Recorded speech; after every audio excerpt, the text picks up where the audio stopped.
Welcome, and thank you for tuning in. You're listening to the Beyond 50 radio program. I'm Daniel Davis.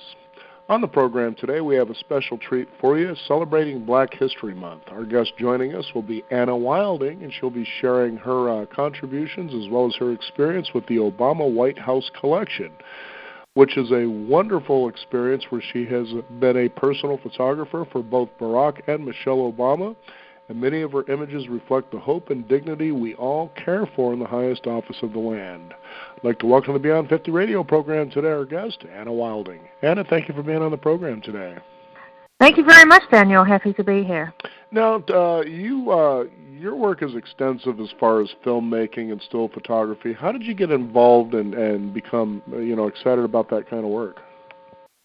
I knew at an early age. I grew up in New Zealand, and I knew at an early age I wanted to direct and act and write and tell stories and tell the stories of cultures and people and study those cultures and people. So I knew at an early age that I wanted to work in this field, and I remember going up to the first production company in New Zealand who was doing a series with Lisa Gibbons at the moment. Remember Lisa Gibbons from Entertainment Tonight? And I said, I want to produce, direct, and act. And they just laughed at me and they said, well, women don't direct. I literally got that response, but I did end up getting hired and working there. So I've been in this business all my life. Now, you were based inside the White House from 2015 through 2017. Is that true? Yes, that's correct. I was part of an inner press or photography pool, so I would cover the Obamas from the White House, East Wing, West Wing, some of their travels, and I have managed to pull together the most incredible collection of photographs from my time there.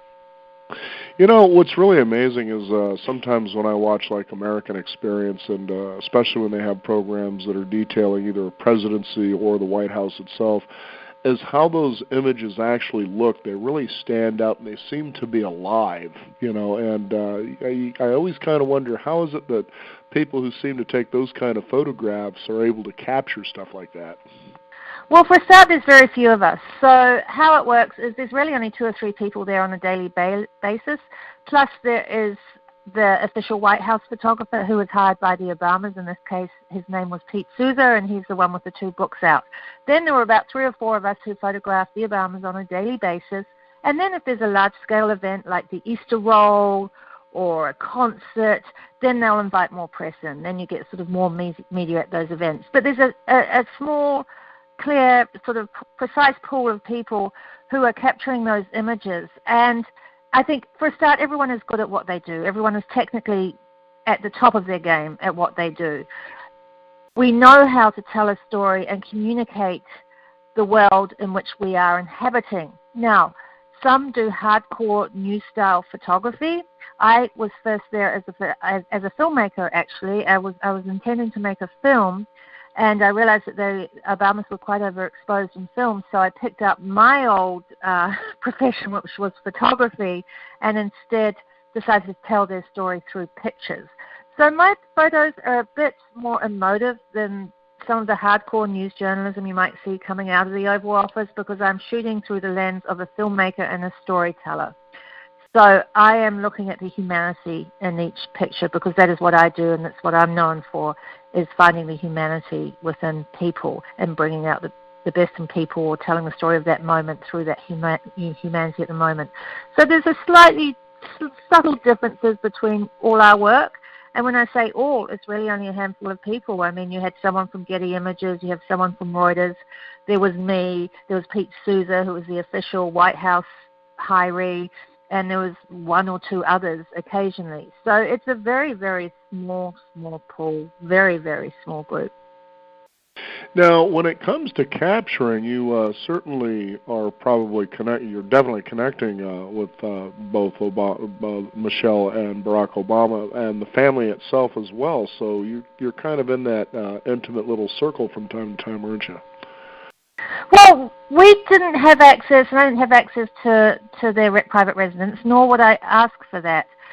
But yes, there are moments that are intimate. Say, for example, I'm in the Oval Office. There's just a small few of us here, and President Obama looks up and said, it's lightning in a bottle that this happened. This has happened. I was just a boy from Hawaii. So there are those lovely, vulnerable, sort of intimate moments that you capture. And I have so many wonderful photographs of either Michelle Obama or President Obama, the First Lady Michelle Obama or President Obama, looking straight to camera and through the lens. And I really have been very honored and privileged to spend that time and to capture such a wonderful presidency. And I look back at the legacy of these this pair, President and First Lady, and look back at these photographs, and it's going to be quite a stunning legacy. I consider these photographs to be a legacy of that administration. Now, during the time that you were doing this, what kind of surprises did you encounter? I think one of the biggest things after time there was that being in the White House on a daily basis is like riding a wave. You can literally go from an incredibly wonderful moment where Andrew Lloyd Webber visits to a moment where there has been a horrific shooting or attack. In fact, speaking to that, I remember Paris attacks, and this was absolutely huge. And then the next moment, there was a concert at the White House where Michelle, the First Lady, had invited, several hundred children to the White House. So we all have to, and incredibly, the First Lady has to stand up in the wake of incredible human tragedy and still stand up and put on a smiley face for these young kids who've waited for months to come to the White House and see their favorite musicians perform. So I think just that constant sort of ebb and flow of life, because every story really starts in the White House and comes out from the White House. I mean, whenever there's an attack or something wonderful happens, the news comes to the White House and then we feed it out. So I think just that ebb and flow of events. It was also a fantastic glimpse into the politics in this country and how they work.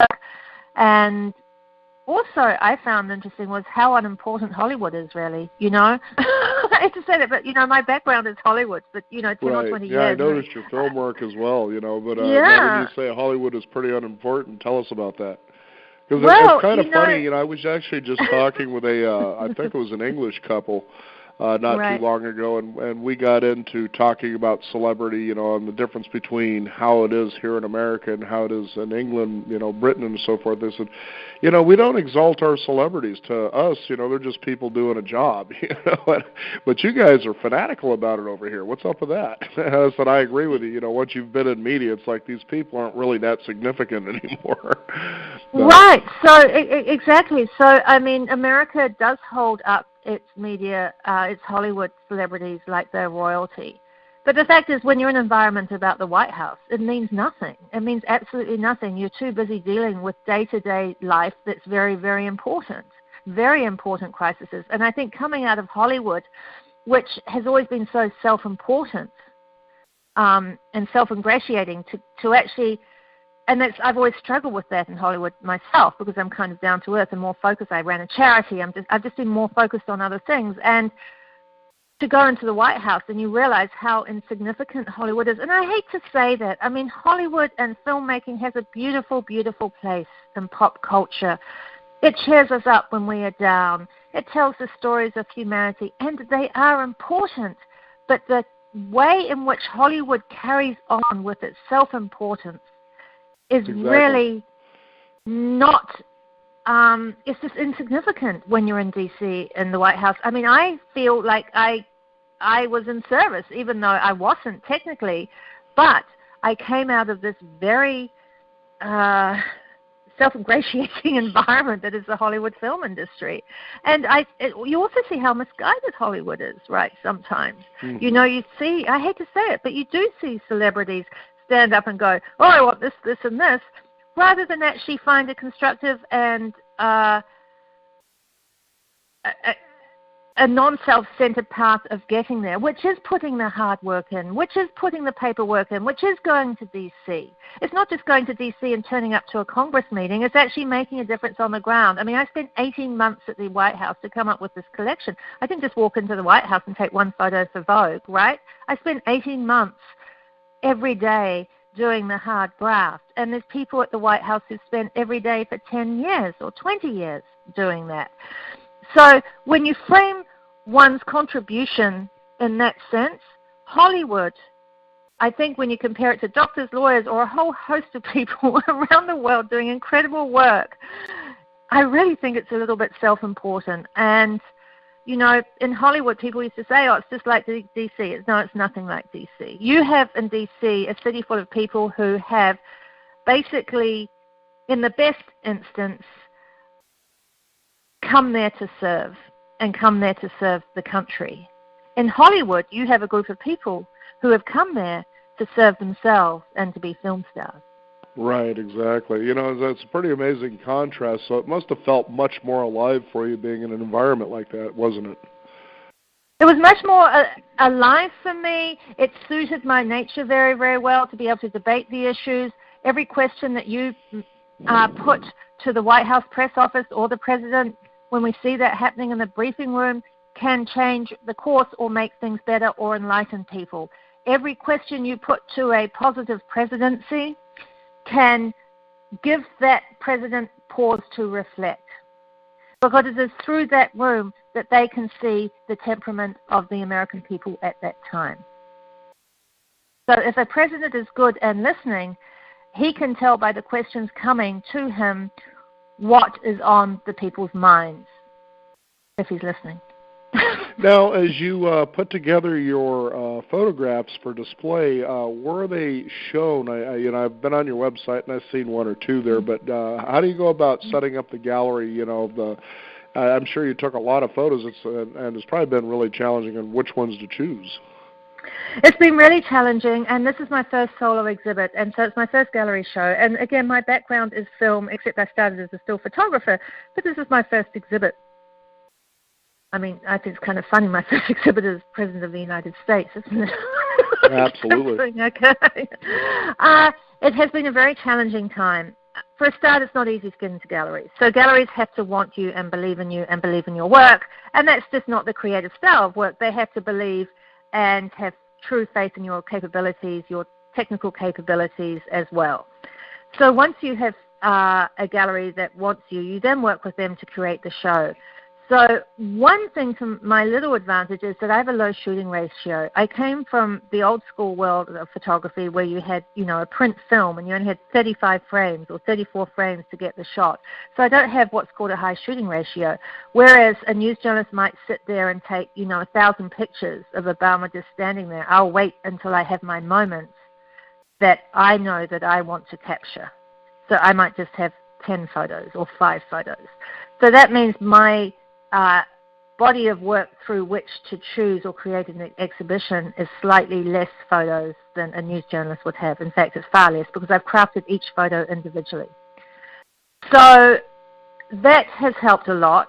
It has been very, very hard to create the final show. And I actually have another pop-up show happening consecutively, which has a few more pieces in it which are not in the main show, because I was invited to do a pop-up show. And then in June I'm doing another show which will be the whole collection that has been created and chosen. And then hopefully we will tour the country with that. I have 3 shows now in LA, which is a trifecta, which I'm not sure if many artists have had 3 shows at the same time, simultaneously.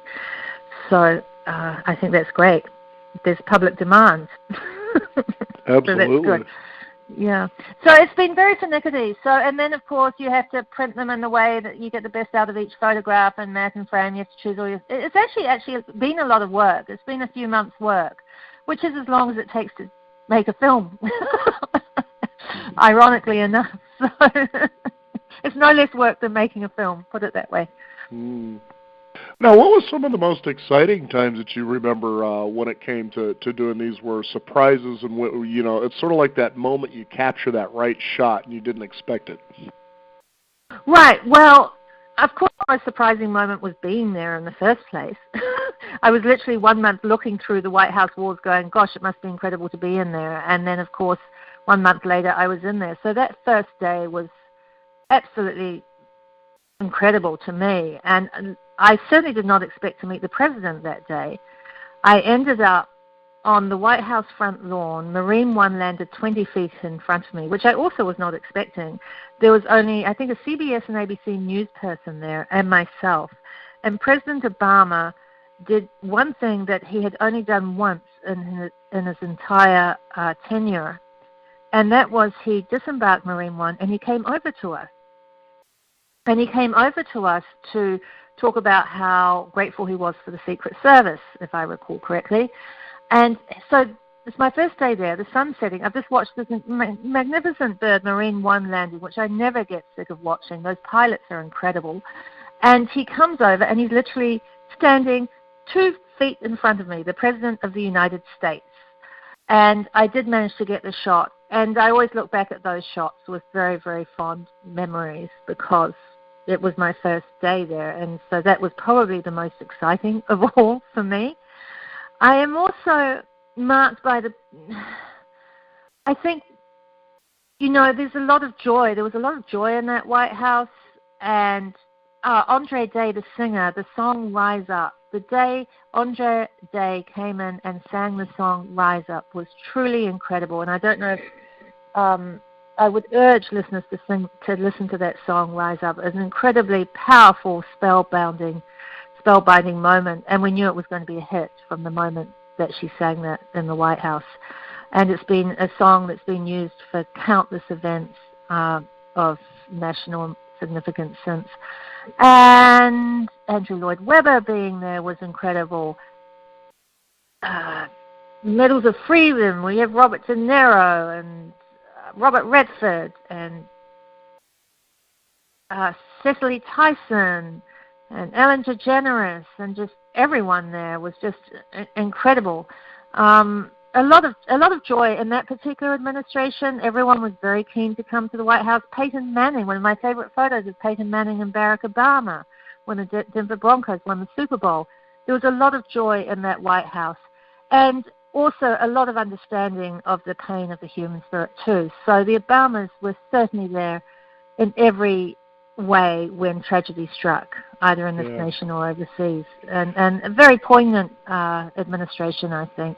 For that. For me, from a moral and ethical point of view, taking out the fact whether he did get things passed through Congress or didn't, from a moral and ethical point of view, he was spot on, and I think one of the best things that could ever have happened to the states. We came out of a period where we had Bill Clinton in the White House, with his intern. We came out of a period where we had George Bush, who may have been all right, but a very dubious Dick Cheney in his behavior, with all the oil and Halliburton and everything. So to come into a presidency that was basically flawless in terms of ethics and morals, I think was a very, very helpful thing for America on the world stage, and something that every country aspired to.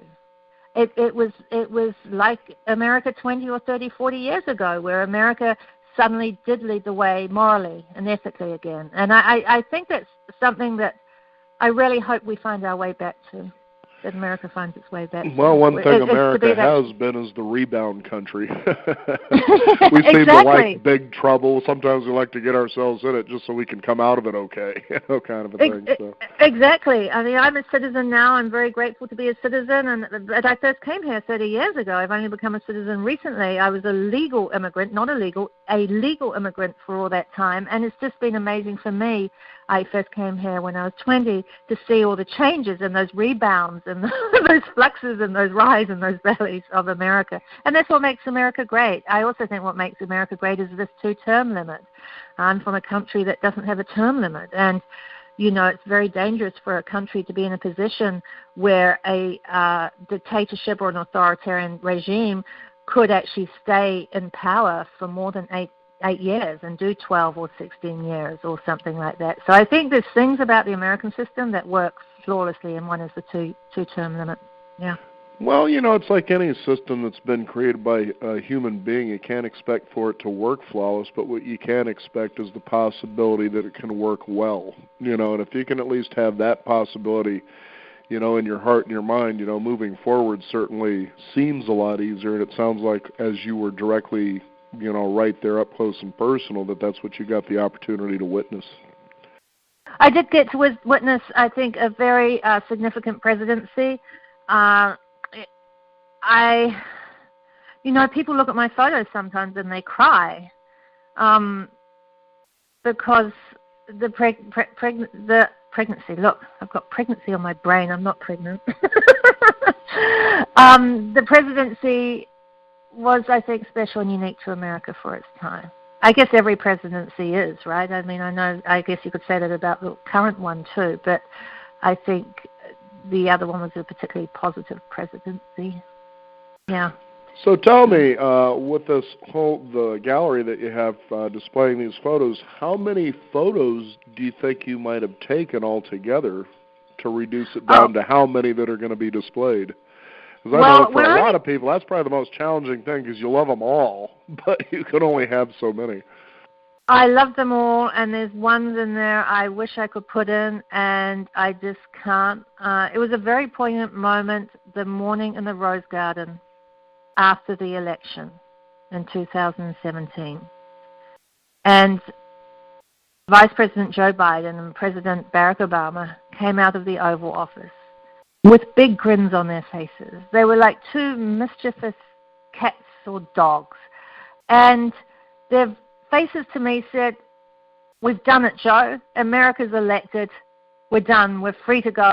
We've done it. We've fulfilled our duty. On with the next." Of course, what greeted them was 500 crying staffers and an absolutely flawed media. And to watch them with the shock that they had that the Democrats did not win the election and that President Trump got in was unforgettable. And I have this range of photographs where Joe Biden's and President Barack Obama's faces literally go from shock and horror to joy, yes, we can retire, to absolute fright. And just that range of emotions. And people say to me, "What do you mean they were laughing that morning?" Well, they were laughing because America had done its duty and voted. And after working hard for 8 years, they got to have some time off. So there was absolutely that going on. But then the pathos that greeted them, and then seeing how they had to respond to that pathos was just quite unforgettable. So that's a series of photographs I would love to include, but I can only include one or two from that moment. So I have to be very careful about what story I tell and put out there of that moment. So I've chosen to do a stunning shot of Barack and Joe that shows the camaraderie between the two and the long-lasting camaraderie between the two. And I've chosen a shot where they do look very serious, addressing their staffers as they gather for the... Now, were there ever any moments during your experience there in the White House where you were kind of limited to, you can't be in this room doing this? I'm sure there was a lot of that going on at times, but also in the photographs you had, did they have to also be approved before they could go on display, or were they just kind of saying, no, this is what we allowed you to do, and so go ahead and have free reign doing it? So the latter is, once you're credentialed, you do have the right to photograph and do what you wish. In terms of access, yes, they're very controlled about access. I didn't even think of asking to go up into the residency, nor would I want to. I would want the first family to have their privacy. Everyone is literally escorted through each wing and each room of the White House with security guards behind us. And the President and First Lady are no exception. I have a photograph of Michelle Obama with security guards 2 feet behind her. And what is interesting to me as a photograph, I look back and go, my gosh, it's amazing how many photographs we were able to take without showing those security guards, because they are in such close proximity to everyone all the time. it was always frustrating. You'd have an event, let's say one of the bigger events, if President Hollande came into town, and so you would be in the East Room, in one room for 3 or 4 hours, and you can't take a bathroom break. You are literally guarded. You're on a kind of semi-lockdown. You have nowhere to go. So they're very tight with how they control every single person that's in the White House, whether it's the first family or whether it's someone working in the executive office building. The security is incredibly tight. And I can imagine that living like that would be very hard. I don't think I would wish the presidency on anyone. Yeah. Because you're literally under guard all the time. Well, I got used to I was going to say it's also that way, as a big celebrity. It's like you really think you want that, but you don't have any idea how much freedom you've surrendered in that position. You do surrender a lot of position. I remember, and I'm not even, a big celebrity, but, I've certainly made films that have attracted media attention and that have been successful. And I made one film about Buddhist monks, of all things, once. And I thought, a few months after making it, I thought, okay, I'm going to go to the casino. I'm going to go and play blackjack. And I was suddenly called into a meeting about a month later by the Buddhist community. And they said, Anna, you are a leader of the community.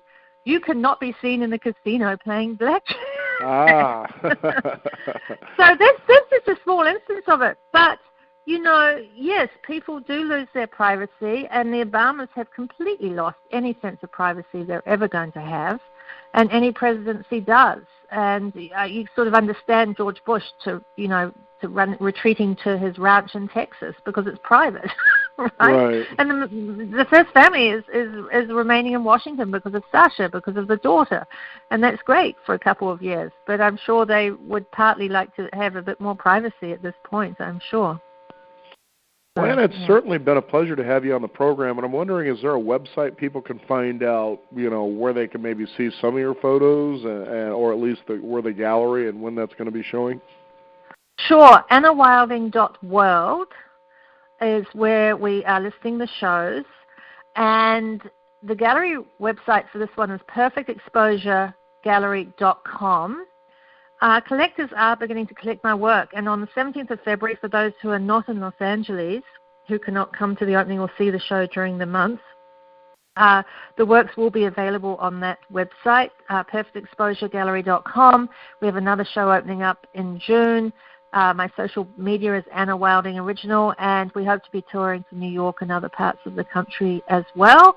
And I invite everyone, and I would love everyone to come and see it. I'm happy to answer questions when I do any talks, if there's any talks in museums or anywhere else. So I really hope everyone, I see this as kind of a public service in a way. I really want everyone to enjoy the legacy that the Obamas have and created.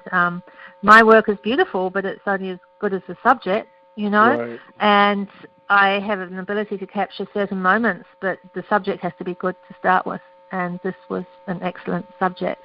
Well, Anna, thank you so much for sharing your world and your work with our listeners here today. It's very exciting and inspiring at the same time for those who never would have thought of, I never thought of taking my photography in that direction, but it's certainly a lot of work and so forth. And thank you so much for being on the program today. Thank you very much, Daniel. I appreciate it a great deal. We want to thank you, the listeners out there, for joining us. You can discover more at beyond50radio.com. That is the number 50. We do encourage you to sign up for our weekly e-newsletter. Keep up to date with what's going on in the world of Beyond 50 as well as our upcoming shows. I'm Daniel Davis. Thank you for joining us. This is the Beyond 50 radio program. And remember, live your day past halfway.